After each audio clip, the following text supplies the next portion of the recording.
શું હોમિયોપેથી દ્વારા દરેક બીમારીનો ઈલાજ શક્ય છે? શું આ દવા ખરેખર અસરકારક છે? ઘણા બધા લોકોના મનમાં આવા સવાલ આવતા જ હશે. તો એક રિપોર્ટ અનુસાર આ દવાથી અનેક રોગોને જડ મૂળથી નાબૂદ કરી શકાય છે અને કેટલાક રોગોને નિયંત્રિત પણ હા, જો કોઈ સર્જિકલ પ્રક્રિયાની જરૂર હોય તો તેની સારવાર હોમિયોપેથીમાં કરવામાં નથી આવતી. પણ સર્જરી પહેલા અને પછીની કોઈ પણ પ્રકારની સમસ્યાને હોમિયોપેથી દ્વારા નિયંત્રિત જરૂર કરી શકાય છે. અને ઘણી વખત તો હોમિયોપેથી દવાઓ સર્જરીને પણ અટકાવે છે. એટલે જ જો કોઈ પણ રોગના પ્રારંભિક તબક્કામાં હોમિયોપેથીનો ઈલાજ કરવામાં આવે તો તેના નિયંત્રણમાં સૌથી વધુ ફાયદો થઈ શકે છે. અને જે પેલું કહેવાય છે ને કે આ દવાઓ ધીમી કે પછી ઓછી અસરકારક હોય છે, તો એવું નથી હોતું.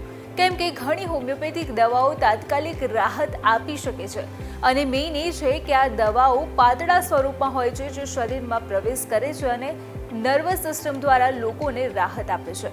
અને આ દવાઓ લાંબા સમય સુધી એટલા માટે આપવામાં આવે છે જેથી કોઈ પણ રોગનું ચોક્કસ કારણ શોધી શકાય અને તેનો સંપૂર્ણ ઈલાજ થઈ શકે.